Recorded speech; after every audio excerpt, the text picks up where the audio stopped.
আসসালামু আলাইকুম রহমতুল্লাহ। বিডি আলামিন স্টাডিতে আপনাকে স্বাগতম। আমি আলামিন মৃধা, আমি আপনাদের টিচার যা পড়াই অর্থনীতি। তো এই ক্ষেত্রে আমি আজকে একটু স্পেশাল ভিডিওটা করছি, কারণ এই প্রশ্নটা করার জন্য, অর্থাৎ এই রিকোয়েস্টমূলক প্রশ্ন সলভ করার জন্য আমাকে ঈদের আগে করা হয়েছিল, কিন্তু সময় সাপেক্ষের কারণে এটা আর করা হয় নাই। তো এই ক্ষেত্রে আমি নুরি, অর্থাৎ আমার যে অনলাইন স্টুডেন্ট রয়েছে, নুরির কাছে আন্তরিক ক্ষমা চাচ্ছি, কারণ তাকে আমি এই প্রশ্নটা ঈদের আগে দিতে পারি নাই, কিন্তু আমার খাতায় করা ছিল এবং আমি প্রশ্ন তুলে রেখেছি।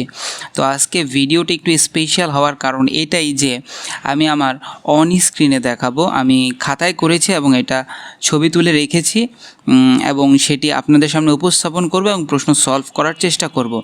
আর আপনারা একটি বাস্তবধর্মী প্রশ্ন সলিউশনের একটা অভিজ্ঞতা পাবেন।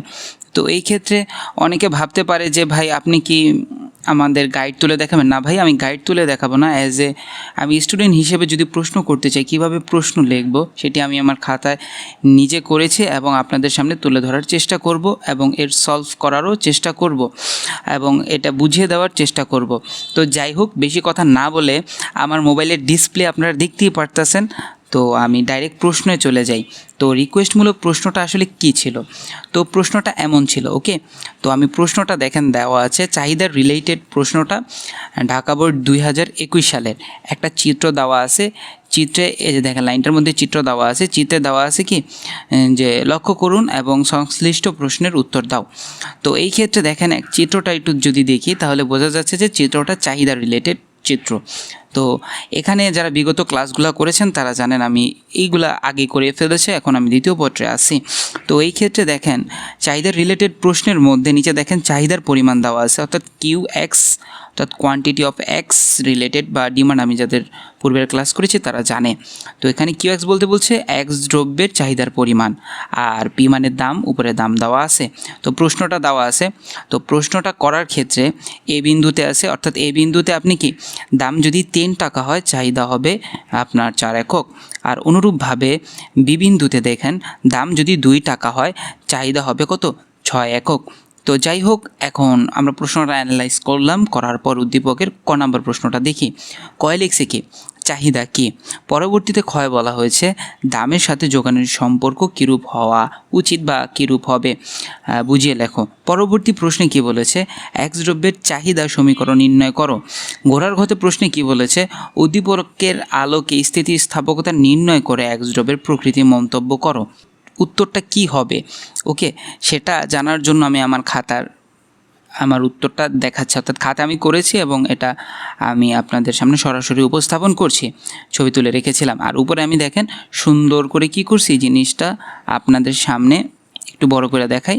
আমি উপরে প্রশ্নটাও রাখছি যাতে আপনারা সহজে বুঝতে পারেন। তো এই ক্ষেত্রে দেখেন যে উপরে প্রশ্ন দেওয়া আছে চাহিদা কি, যাতে আপনারা সহজে বুঝতে পারেন এই কারণে আমি ওই যে ডিসপ্লেটা ঠিক করে নিলাম। তো চাহিদা কি যদি আপনাকে প্রশ্ন করা হয় তাহলে 1 নং প্রশ্নের উত্তর ক লিখে আপনি এভাবে লিখবেন, আমি যেভাবে প্রশ্নটা লিখেছি। অন্যান্য অবস্থায় স্থির থেকে বিভিন্ন দামে যেই পরিমাণ ক্রয় করতে ইচ্ছুক তাকে চাহিদা বলে। সুন্দর করে দেখুন আমি লিখে রেখেছি যে অন্যান্য অবস্থায় স্থির থেকে বিভিন্ন দামে যে পরিমাণ ক্রয় করতে ইচ্ছুক তাকে চাহিদা বলা হয়ে থাকে। ঠিক আছে, এটা কয়ের উত্তর আমরা পেয়ে গেছি গা।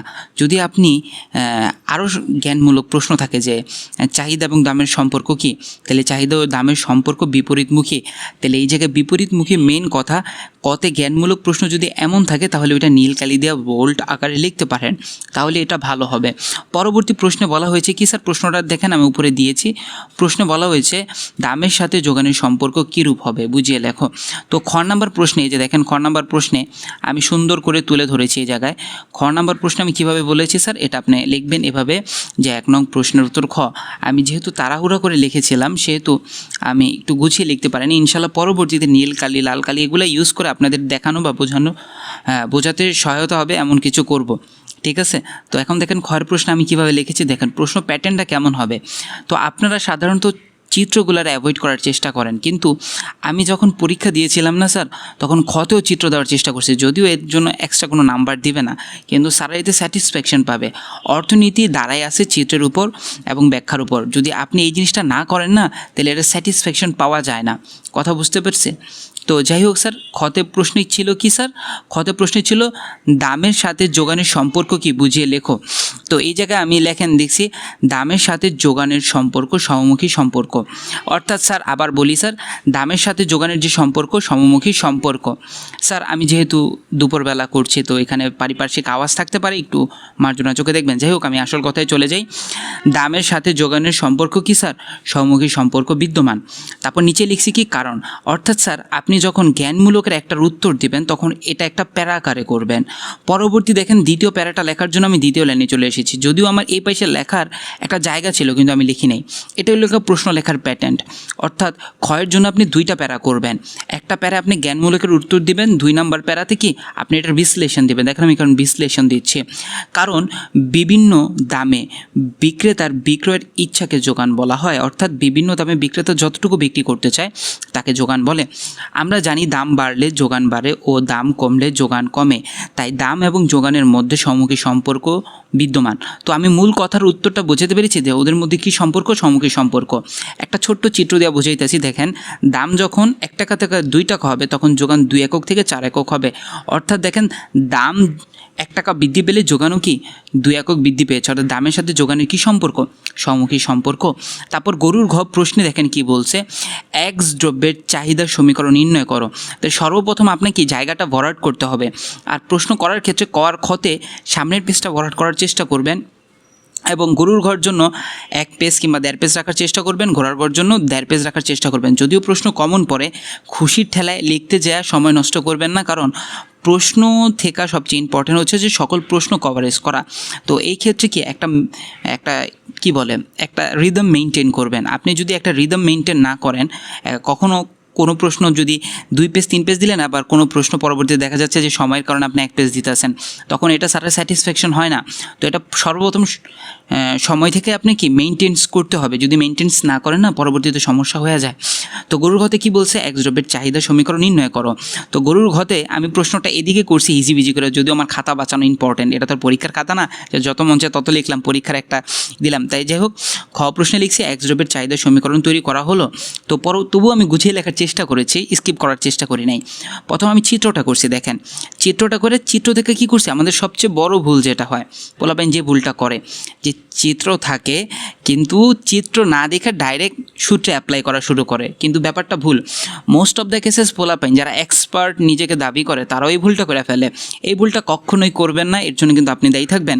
তো এটা সিরিয়াল মেনটেন্স করবেন। প্রথম কি চিত্র থেকে কি সূচি, তারপর সূচি থেকে সূত্র অ্যাপ্লাই করবেন। তো এই ক্ষেত্রে দেখেন আমি চিত্র থেকে সূচি অ্যাপ্লাই করেছি। তো প্রথম 3 একক হলে বি বিন্দু লিখেছি। তো 3 একক হলে ধরেন, আচ্ছা 3 একক হলে চাহিদা কত স্যার? ধরেন আমি ওই যে এবি ওইভাবে দিইনি, ঠিক আছে, প্রশ্নের মতো। প্রশ্নেতে আমরা কি দেখছিলাম এবি। যাই হোক, আমি এবি হয়তো বা একটু ওলট পালট করে ফেলেছি। দেখেন 3 একক চাহিদা, দাম যদি 3 একক হয় চাহিদা হবে কি স্যার? এক্স, অর্থাৎ 6 একক। দেখেন আমি নিচে লিখছি। তাহলে এই জায়গায় খেয়াল করবেন একটা জিনিস, আবারও যে জিনিসটা পোলাপাইন ভুল করে সেটা হচ্ছে যে স্যার একটু দেখেন, আমি দেখাই। দাম যখন 2 টাকা, অর্থাৎ সিরিয়ালটা শুরু হয়, চিত্র শুরু হয় নিচের থেকে, আর যখন সূচিতে করতে যাই তখন চিত্রের যে মানে সিরিয়াল ক্রমটা, ওই ক্রমটা শুরু হয় নিচের থেকে। অর্থাৎ সূচির যেই জায়গায় এ উপরে, সেই জায়গায় চিত্রের ক্ষেত্রে এ নিচে থাকে। আমার কথা বুঝতে পারছেন? অর্থাৎ চিত্রের ক্ষেত্রে যেটা নিচে সেটা সূচির ক্ষেত্রে উপরে, এই জিনিসটা অনেকে ভুলা যায়।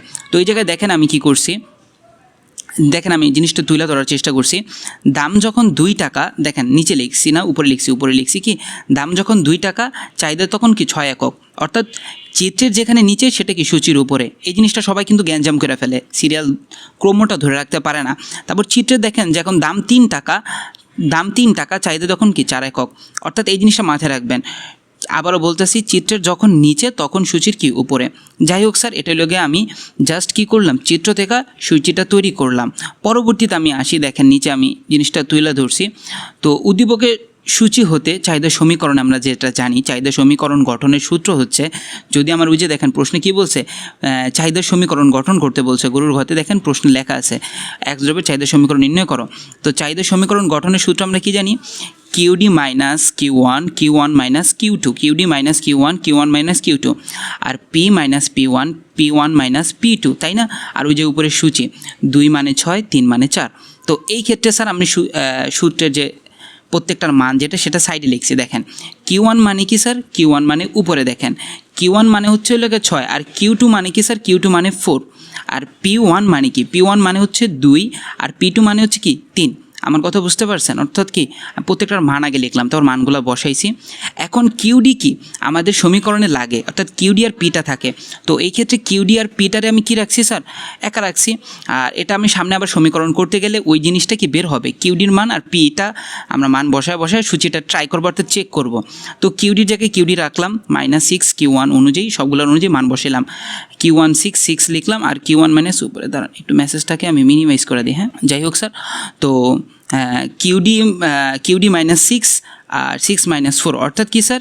Q1 হচ্ছে 6 আর Q2 হচ্ছে 4 অর্থাৎ 6 - 4 আর P তো P1 হচ্ছে কি? P1 হচ্ছে 2 আর 2 - 3 মানে কি? 2 - 3। এই যে দেখেন আমি আবার বলতেছি P মানে P আর P1 হচ্ছে 2 আর 2 মাইনাস কি 3। আমি কি বোঝাতে পারছি স্যার? সবগুলোর মান যথাযথভাবে বসায় দিয়েছি। তো এই ক্ষেত্রে একটু দেখেন, আমি যদি 6 থেকে 4 বিয়োগ দিই, নিচের লাইনটা দেখেন, পরবর্তী লাইনে কত হয় স্যার? 2। আর এই ক্ষেত্রে দেখেন 2-এর থেকে যদি 3 বিয়োগ দিই তাহলে কী হয় স্যার?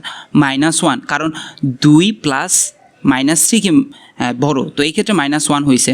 তো এখন আমি সর্বপ্রথম যে কথা বলছি সমীকরণ করতে গেলে, আবারও বলতেছি, সমীকরণ করতে গেলে যে কথাটা আমি বারবার বলি যে এই জিনিসটা আপনি যদি ওলটপালট করেন, আপনি একটু ট্যাচ করে করতে হবে।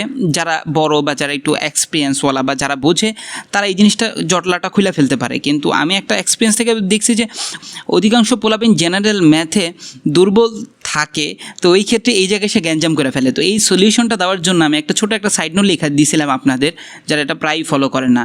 যদি আপনার ধারণা থাকে যে কিউডি প্লাস হবে তাহলে এটার কোন পাশে রাখবেন? হাতের বাম পাশে, অর্থাৎ এই পাশে। আর যদি কিউডি মাইনাস হওয়ার চান্স থাকে তাহলে কিউডিরে করে রাখবেন হাতের ডান পাশে, যে লেখা দিছি কিউডি প্লাস হইলে, কিউডি প্লাস হইলে হাত বড় করা যাচ্ছে না, যদিও যতটুকু পারতাছি ততটুকুই বড় করে দেখে। কিউডি প্লাস হইলে হাতের বাম পাশে আর কিউডি মাইনাস হইলে কি হাতের ডান পাশে। যেহেতু এই জায়গায় -1-এর সাথে আমার কিউডি গুণ করতে হবে, তাহলে আমি কই রাখবো স্যার? কিউডিরে বাম পাশে রাখবো।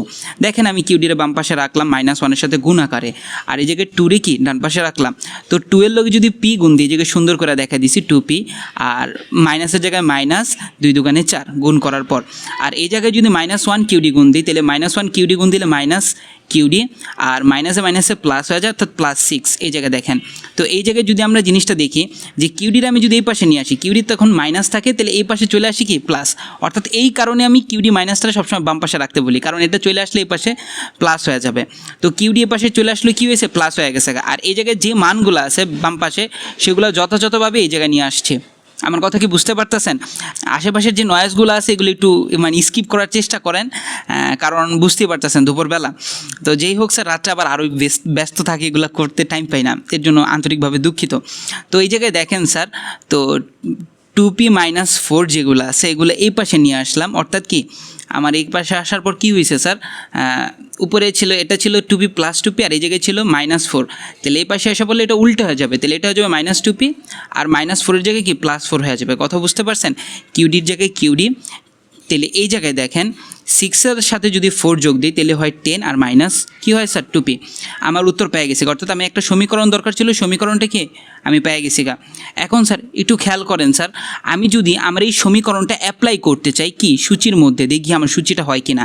নিচে দেখেন আমি যাচাই করে দেখাইছি, কেউ যদি একটু ভালো মেধা হয় থাকে তাহলে এই জিনিসটা করে দিতে পারেন যাচাই, আর যদি সময় না থাকে তাহলে এই জায়গা পর্যন্ত অ্যান্সার লেখা দিলেন। যাচাইটা কীভাবে করছি উপরে দেখেন, পি এর মান 2 হইলে কিউডি দেখবো 6 হয় কিনা। পি এর মান 2 হয়েছে, সমীকরণের ভিতরে মানটা বসাই। দেখেন সমীকরণে যদি মানটা বসে, একটু খেয়াল করেন, সমীকরণের মানটা বসে লিখি 10 - 2 × 2। আমার কথা বুঝছেন? আচ্ছা দেখেন স্যার, তো এই জায়গায় p - 2 যদি হয় তাহলে 10 - 2 × 2, অর্থাৎ 2 এর জায়গায় আমরা p এর জায়গায় আমরা 2 দিয়েছি, তাহলে এই জায়গায় 2 × 2 বা 2 × 2 হলে কত? 2 দুগুণে 4। আচ্ছা 10-এর থেকে 4 গেলে কত হয়? 6। আমাদের সূচির সাথে মিলছে স্যার, ওই জায়গায় বলছিলাম p 2 হলে কিউডি, অর্থাৎ চাহিদা হবে কি 6। অনুরূপভাবে দেখেন পি এর মান যদি 3 হয়, অর্থাৎ 10 - 2 × p যেটা ছিল সেই জায়গায় আমরা কী দিছি স্যার? 3 দিছি, অর্থাৎ 3 দুগুণে 6। 10-এর থেকে 6 বিয়োগ দিলে কত হয় স্যার? 4। অর্থাৎ কি স্যার আমাদের সমীকরণে মিলছে, অর্থাৎ 2 হলে হয় চাহিদা কিউডি হয় 6 আর 2 যদি পি যদি 3 হয় তাহলে চাহিদা হয় কি স্যার 4। আমি কি বুঝতে পারছি স্যার? অঙ্কটা এভাবে করবেন, অঙ্ক হয়ে গেছে। অর্থাৎ কি আমি আপনাদের 3টা প্রশ্নের উত্তর দিয়ে দিছি। তো এখন 4 নম্বর যে প্রশ্নটা আছে, প্রশ্নটা আমি ডাইরেক্ট এই জায়গায় তুলে রাখছি আপনাদের সহজ করার জন্য। সরি, বড় করতে পারতাছি না যথাযথভাবে, সরি। তো চিত্রটা বড় করতে পারতাছি না, এদিক থেকে যতটুকু দেখা যায় তাহলে দেখেন। তো গোড়ার গ প্রশ্ন বলছে উদ্দীপকের স্থিতিস্থাপকতা নির্ণয় করে এক দ্রব্যের প্রকৃতি বর্ণনা করো। এই জায়গায় আমরা যে ভুলটা বারবার করি, সেই ভুলটা হচ্ছে যে স্যার আমরা চিত্র দেখেই ডাইরেক্ট সূত্রের ভিতরে অ্যাপ্লাই করতে চাই, কিন্তু ধাপ বলছে কি চিত্র থেকে সূচি, সূচির পর সূত্র। তো এই ক্ষেত্রে সর্বপ্রথম কি আপনি সূচিটা তৈরি করে নেবেন আগের মতন।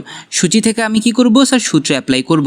তো এই ক্ষেত্রে দেখেন আমি সূচিটা তুলে রাখছি। তো আমরা জানি স্থিতিস্থাপকতার সূত্র কি delta Q D by delta P, P by QD.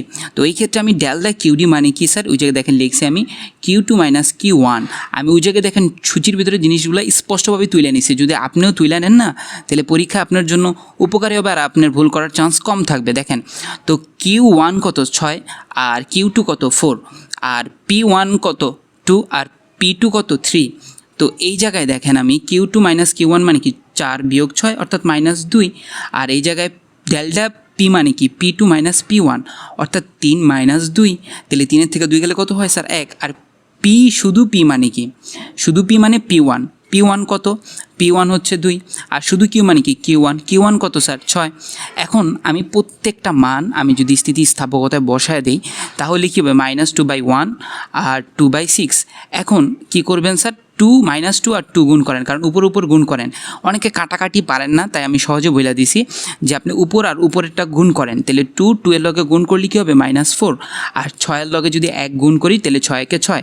এখন আমি বলি যে জিনিসটা পোলাপাইন বারবার ভুল করে সেটা হচ্ছে যে স্যার ভাগ করার সময় 6 4 দিয়ে ভাগ করে রাখতে হয়, এটা জিনিস কিন্তু ভুল। ভাগ করার সময় উপরের যে সংখ্যাটা থাকবে সেটারে নিচেরটা দিয়ে ভাগ করতে হবে। আমি যদি 4 ভাগ করি 6 দিয়ে তাহলে কী হয় স্যার? মাইনাস আসে। কিন্তু আমি এই জায়গায় কী বলছি? ঋণাত্মক মান অবজ্ঞা করতে হয় স্থিতিস্থাপকতায়। তাহলে রেজাল্টটা আসে কি স্যার? 0.67। অর্থাৎ ঋণাত্মক মান বাদ দেওয়ার পর আসে 0.67। অর্থাৎ কি স্যার? এটা 1-এর থেকে ছোটো। আমি নিচে লিখলাম। লেখার পর আমরা জানি যেই স্থিতিস্থাপকতার মান 1-এর চেয়ে ছোটো হয় তাকে বলা হয় অস্থিতিস্থাপকতা, অর্থাৎ অস্থিতিস্থাপক। আমি অস্থিতিস্থাপকের বদলে কথা লেখা দিছি। যাই হোক, ব্যাপারটা একটু মার্জনার চোখে দেখবেন। তো অস্থিতিস্থাপকতা করার পর বা অস্থিতিস্থাপক করার পর অনেক পোলাপাইন মনে করে যে আমার উত্তর পেয়ে গেছি। ও বাবা, উত্তর পান নাই বাবা। আপনারা বলছে যে এক্স দ্রব্যের মন্তব্য দিতে। স্যার এক্স দ্রব্য জিনিসটা কেমন বা এক্স দ্রব্যের বৈশিষ্ট্যটা কী? অর্থাৎ এক দ্রব্য পাইছি অস্থিতিস্থাপক, ঠিক আছে। এটা অস্থিতিস্থাপক বলতে কোন ধরনের দ্রব্য বলে এটাও আমরা জানি। তো এই ক্ষেত্রে এটার মন্তব্যটা জানতে বলছে। মন্তব্যটা কী হবে সেটা জানাইতে বলছে। তো মন্তব্যটা আপনি কিভাবে দিবেন সেটা আমি আপনাদের দেখায় দিতেছি। তো অনেকে এতটুকু লিখলে আপনি যে নাম্বার দিবেন না, ব্যাপারটা এমন না। কিন্তু আপনার স্যারে যদি সন্তুষ্টি করে নাম্বারটা নিতে চান তাহলে অবশ্যই আপনার আর থেকে বেশি লিখতে হবে। আর আপনি যদি A প্লাসের জন্য খাটতে চান তাহলে এর থেকে আপনাকে বেশি লিখতে হবে। এটা কীভাবে লিখতে হবে সেটা আমি বুঝিয়ে দিতেছি। অস্থিতিস্থাপকতার বৈশিষ্ট্য এই যে দেখেন আপনাদের সামনে উল্লেখ করলাম, সেটা হচ্ছে কি স্যার? অস্থিতিস্থাপকতার মান 1-এর তুলনায় কম ও 0-র তুলনায় অধিক হয়। অর্থাৎ 1-এর চেয়ে ছোটো হয়, 0.something হয়, কিন্তু 0 হয় না। অস্থিতিস্থাপকতা দ্বারা সাধারণত নিত্যনৈতিক দ্রব্য বোঝানো হয়ে থাকে। নিত্যনৈতিক দ্রব্য কেমন স্যার? যেমন হলো চাল, ডাল, লবণ ইত্যাদি। পরবর্তীতে অস্থিতিস্থাপকতার দ্রব্যের চাহিদার তুলনায় দামের পরিবর্তন বেশি হয়। কয়েকদিন আগে আমরা দেখলাম পেঁয়াজের দাম যতই বৃদ্ধি পাইছে মানুষের চাহিদার কোনো ব্যাঘাত ঘটছে? অবশ্যই না। অর্থাৎ চাহিদা সামান্য কম বেশি হবে, কিন্তু দামের ব্যাপক পরিবর্তন হলেও চাহিদার তেমন কোনো পরিবর্তন হবে না, কারণ এটা নিত্যনৈতিক দ্রব্য। চাল, ডাল, ওই সকল দ্রব্য কি আমাদের না কিনলেই না। অর্থাৎ যেই সকল দ্রব্য আমাদের নিত্যনৈতিক দ্রব্য, এই ক্ষেত্রে আমাদের কি হয় না স্যার? স্থিতিস্থাপকতা কাজ করে না, অস্থিতিস্থাপকতা কাজ করে। অস্থিতিস্থাপকতা দ্রব্যের চাহিদার তুলনায় দামের পরে তো বললামই। 4 নম্বরটা দেখেন, অস্থিতিস্থাপক রেখার ঢালুত্ব অর্থাৎ কি উপর দিকে একটু হয়। অর্থাৎ ঢালুটা কি উপর দিকে একটু খাড়াখাড়ি হয়, যেরকম খাড়াখাড়ি উপর দিকে হয়, কথা বুঝতে পারছেন? এরকম ঢালু হয় না, একটু খাড়াখাড়ি হয়। তো ওই জায়গায় লিখছি ঊর্ধ্বমুখী হয়ে থাকে। অস্থিতিস্থাপকতা দ্রব্যের ক্ষেত্রে চাহিদা ত্বরান্বিত কম হয়। আমি আপনাদের আগে বলছিলাম যে সাধারণত নিত্যনৈতিক দ্রব্যের ক্ষেত্রে চাহিদার তুলনায় দামের ব্যাপকটা মানে পরিবর্তনটা একটু ব্যাপক হয়ে থাকে। তো এই ক্ষেত্রে স্যার আমরা কি আপনার ঢাকা বোর্ড 2021-এর পুরো প্রশ্নটাই আপনারা সলভ করলাম। তো এর পরবর্তীতে একটা প্রশ্ন আছে, আমি প্রশ্নটা একটু দেখাই আপনাদের। সেটা হচ্ছে যে স্যার এই যেমন একটা প্রশ্নটা হচ্ছে যে দেখেন এই প্রশ্নটা 2 নম্বর প্রশ্নটা, এটা কি রাজশাহী বোর্ড 2019-এর 2 নম্বর প্রশ্নটা। কি লিখছে স্যার, ঘোড়ার গতে একটা সমীকরণ দেওয়া আছে, সমীকরণের পর থেকে কি করতে বলছে আপনারা, ঘোড়ার গতে উদ্দীপকে যদি এক্স দ্রব্যের প্রাথমিক দাম 4 টাকা হতে বৃদ্ধি পেয়ে 6 টাকা হয়, অর্থাৎ এক্স দ্রব্যের দাম যদি 4 টাকা থাকে, এই জায়গায় সমীকরণটা দেওয়া আছে। আমি আবারও বলতেছি, আপনাকে স্টেপ ফলো করতে হবে। প্রথম কি চিত্র, তারপর কি, এখন চিত্রর আগেও যদি আমরা কোনো কিছু পাই, আমাদের ধারাটা কি প্রথম সমীকরণ, তারপর সূচি, তারপর চিত্র। কিন্তু যদি আমাদের উল্টা যাইতে হয়, আমি বিগত ক্লাসে বলছি প্রথম চিত্র, চিত্র থেকে সূচি, সূচি থেকে সমীকরণ। অর্থাৎ আপনাকে এই প্যাটার্নটা ফলো রাখতে হবে, নাহলে চিত্র আঁকার ক্ষেত্রে কি আপনার মধ্যে হজগোল পেকে যাবে, অর্থাৎ আপনার মধ্যে সমস্যা দেখা দিবে। তো যাই হোক স্যার, উদ্দীপকে এক্স দ্রব্যের দাম 4 টাকা হতে 6 টাকা হলে, অর্থাৎ আপনাকে বলতেছে যে দাম প্রথম 4 টাকা ধরবেন, পরে কত টাকা ধরবেন, 6 টাকা ধরবেন। তখন 4 টাকা থেকে 6 টাকা হলে আপনার কি করার আছে, দেখেন সমীকরণে এই জায়গায় দেওয়া আছে 16 - 2p, তাই না স্যার। তো এই জায়গায় প্রথম যদি 4 টাকা ধরি পি এর মান, তাহলে কত হয় স্যার, পি এর জায়গায় 4 লেখেন, তাহলে 2 গুণ 4, 4 দুগুণে 8, 16 থেকে 8 গেলে কত হয় স্যার, 8 হয়। অর্থাৎ 4 টাকা হলে আমার চাহিদা হয় 8 একক। আর যদি দাম হয় 6 টাকা, অর্থাৎ 4-এর জায়গায় 6 হয়ে যায়, তাহলে 6 দুগুণে 12, 16 থেকে 12 গেলে কত থাকে স্যার, 4 হয়।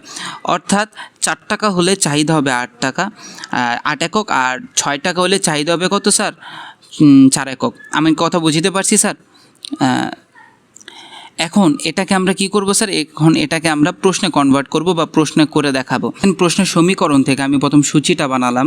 তো সূচি অনুযায়ী আমি বলছিলাম যেটা কি স্যার, ওই যে দেখেন সূচির মানটাও আমি দেখা দিছি, যে যদি আমি 4 টাকা ধরি তাহলে 4 দুগুণে 8, 16 থেকে 8 গেলে 8 থাকে। আবার অনুরূপভাবে যদি আমি 4 টাকা জায়গায় 6 টাকা ধরি দাম, তখন কি আমার তাহলে 6 দুগুণে 12, 16 থেকে 12 গেলে 4 হয়।